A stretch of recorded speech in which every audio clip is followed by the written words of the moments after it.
शिरोळ तालुक्यातील 25 गावांसाठी डीपी व ट्रान्सफॉर्मर उंची वाढवण्याची मागणी। महापुराच्या काळात शिरोळ तालुक्यातील 25 गावातील नळ पाणी पुरवठा खंडित होण्याचा धोका लक्षात घेता या गावातील डीपी व ट्रान्सफॉर्मर उंचावर नेण्याची मागणी जोर धरते आहे। पंचगंगा, कृष्णा, दूधगंगा व वारणा या नद्यांमुळे दरवर्षी महापुराचा फटका बसतो। 54 गावांपैकी 25 गावातील पाणी पुरवठा योजना पुरात बुडते।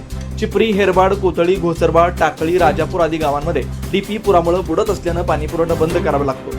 या पार्श्वभूमीवर एमएससीबीने डीपी व पॅनल बोर्ड उंचीवर उभारणं, लोंबकळणाऱ्या तारा उंचावणं, ट्रान्सफॉर्मर सुरक्षित उंचीवर हलवणं आणि काही ठिकाणी पोल स्थलांतर करणं आवश्यक आहे। नवे दानवाड, दत्तवाड, आलास, तेरवाड, दानोळी, टाकोडे, शिरडोन यासारख्या गावात ही कामं तातडीने करावी लागणार आहेत। चिंचवाड, नाटवाडी, शिवनाकवाडी, शरदवाड आदी गावांमध्ये पॅनल बोर्ड उंचावर बसवण्याची आणि काही ठिकाणी जॅकवेलकडे जाणारा रस्ता बंद होतो, त्यामुळे मोबाईलवरून नियंत्रित होणारी मोटर यंत्रणा बसवण्याची मागणी करण्यात आली।